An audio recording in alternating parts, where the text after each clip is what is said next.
Kita tiba di segmen keempat dalam program Bukan Perempuan Biasa langsung dari Hotel Maxwell Jalan Taman Makam Pahlawan.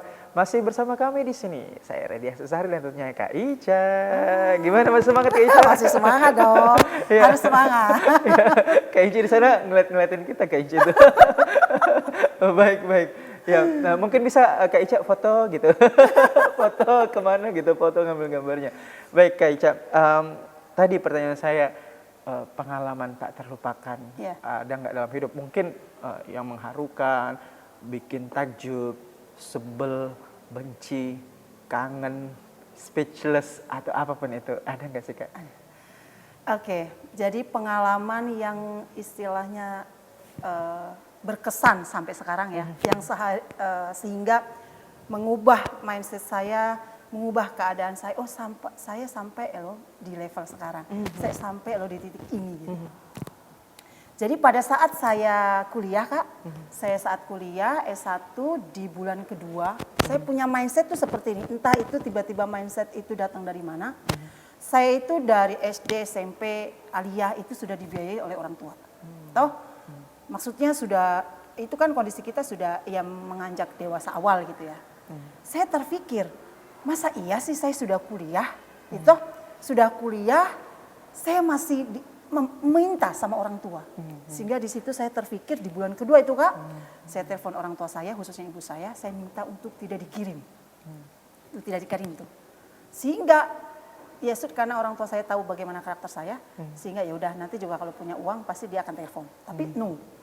Kalau saya sudah mengatakan A, saya tidak akan cabut lagi. Jadi apapun itu yang terjadi, saya pernah tidak makan 3 hari. Ya, tidak makan 3 hari, kemudian hanya minum air keran. Saat itu kan saya kos ya pada saat, tapi orang di sekitar tidak ada yang tahu. Karena prinsip hidup saya, apapun yang terjadi dalam hidup saya, hanya Allah yang tahu. Tidak akan terlihat dari mimik saya ketika saya punya masalah. Karena saya akan terus tersenyum, saya akan terus ceria. Tidak ada yang tahu, satupun kalau saya itu tidak makan 3 hari. Ketika ke kampus, saya pengen banget bubur Kak. Sehingga kemudian saya ke musola, saya doa sama Allah. Pengen bubur ya Allah, sholat duha. Dipanggil sama kaprodi saya, diajak saya makan bubur. Jadi banyak hal yang terjadi seperti itu. Sampai akhirnya berjalannya waktu, saya jualan koran. Sebelum saya masuk kuliah jam 7, setengah 8, saya jualan koran pagi dulu di depan UIN. Saya jualan ketembar, saya jualan donat. Jadi ada senior saya di HMI, itu dia punya pabrik donat, saya jualan donat. Saya ambil habis sholat subuh, bawa ke kosan, kemudian pas ke kampus saya bawa donat. Saya keliling ke fakultas-fakultas, ke kakak-kakak saya. Sehingga tahu nih teman-teman kakak senior saya tahu. Itu nggak ada rasa canggung atau gimana? Nggak ada, gengsi, nggak ada saya rasa gengsi. Nggak ada pun. Karena apa? Saya menjalankan dengan penuh semangat, saya ikhlas, saya ya senang. Karena terfikirkan saya satu hari jualan donat itu untungnya 20.000. Itu berpikir tuh. Zaman itu udah gede ya?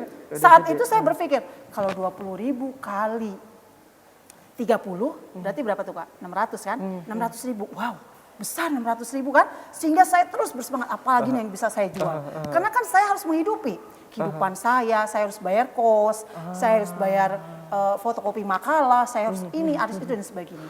Sehingga di situ banyak teman-teman saya, teman saya dari supir angkot, teman saya jadi tukang ojek, teman saya setiap pangkalan itu jadi teman saya, penjual nasi goreng, penjual. Berarti Kak Ica tomboy dong ya? Iya.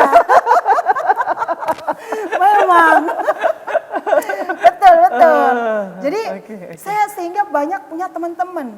Saya tidak ada niat apapun selain daripada saya silaturahim. Tapi dari situ dalam artian tuh Allah sangat mudahkan. Tiba-tiba, Cak, udah makan belum? Sini. Disuruh makan. Sampai itu akhirnya berefek sampai akhirnya saya masuk kafe. Berarti pengalamannya bisa saya tarik kesimpulan bahwa pengalamannya untuk ke triggernya ini menghasilkan pengalaman yang mengharukan, membahagiakan, menyenangkan, tantangan. Udah ada semua di situ ke triggernya itu. Luar biasa sampai saya speechless. Minum keran air pemirsa. Ya Allah. Saya 3 hari tidak makan nasi. Sehingga karena di situ bapak kosan saya itu penjaga kosan itu baik banget.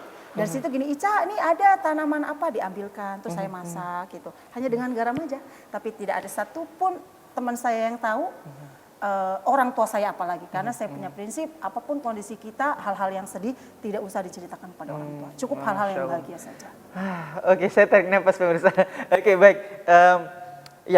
Kita pindah lagi nih Kak. Iya. Nah, nih Kak Ica kan domisili di Jakarta nih ya sebagai Dewan Wali.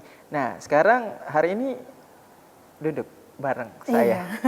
Ini dalam rangka apa sebetulnya Kak Ica ke Sulawesi Selatan, utamanya Makassar nih Kak? Ya, jadi yang pertama dalam rangka seperti salah satu background saya itu kan seorang terapis juga, ya, seorang terapis, konsultan juga. Nah, jadi saya dipanggil ke Makassar ini memang dalam rangka itu, jadi ada undangan dari klien saya untuk ya beberapa kita coba terapkan treatment kepada pasien kami, klien kami gitu. Jadi dalam rangka terapi, dalam rangka terapi gitu. Terapi. Baik itu untuk orang tuanya ataupun untuk anaknya. Sekaligus bersilaturahmi juga dengan keluarga Iya, besar Kahfi yang ada betul, di Makassar ya kan? karena Makassar itu salah satu kota yang memang saya ketika datang ke Makassar ini seperti di rumah saya. Seperti di rumah saya. Karena apa? Banyak kawan-kawan saya itu ukhuwah gitu ya. Karena memang pusatnya itu ada di Jakarta. Di sini adalah cabangnya. Jadi ketemulah dengan teman-teman Dersane, Turki, Makassar gitu. Ditambah 2019 kemudian Kahfi buka cabang Makassar sehingga banyak lagi lah kita bisa menemukan saudara-saudara kita, teman-teman kita yang seperjuangan di sini. Jadi tambah banyak rumah nih ya buat face to face, talk gitu, tambah banyak rumah kayaknya. Betul, karena saya akuin Kak, saya itu alhamdulillah kalau kemana-mana, event itu ke Malaysia, ke Singapura gitu ya, itu tidak pernah susah karena itu banyak kawan-kawan saya. Gitu. The power of silaturahmi ya, betul. Masya Allah. Nah, kalau untuk pencapaian nih Kak ya, pasti memang dengan usia yang matang sekarang ini mungkin kita bisa flashback ya ke belakang ataupun di perjalanan hidup sampai saat ini, pencapaian-pencapaian yang pernah diraih oleh Kakak nih, entahkah itu dalam bentuk piala, dalam bentuk selempang, sertifikat atau kedudukan ya, atau dalam bentuk materi atau hadiah atau apapun itu pencapaiannya apa aja nih Kak? Oke, pencapaian saya alhamdulillah itu yang dalam artian itu bisa saya semakin bersyukur kepada Allah. Yang pertama adalah saya bisa menghidupi saya sendiri, saya bisa membantu kedua orang tua saya gitu ya. Alhamdulillah. Alhamdulillah, dan sampai detik ini itu tadi dari masa itu saya memutuskan untuk mandiri sampai detik ini. Sampai detik ini dalam artian ya nggak pernah meminta lagi kepada orang tua ya, tapi kita harus ngasih. Nah, salah satu hadiah yang terbesar pencapaian dalam hidup saya itu, saya berpikir bahwa saya ketika saya ingin kemana-mana, saya minta sama Allah, biar Allah yang mengatur semuanya. Akhirnya alhamdulillah saya dapat beberapa kali berkunjung ke Tanah Suci, gitu ya, itu gratis. Bahkan kita diperuntukkan memang sebagai tour leader gitu ya. Bahkan saya dalam 1 bulan 3 kali itu berangkat. Ya, kita tahan dulu. Kita akan kembali usai jeda berikut ini. Tetaplah bersama kami Good People on Net TV Sulsel TV masa kini.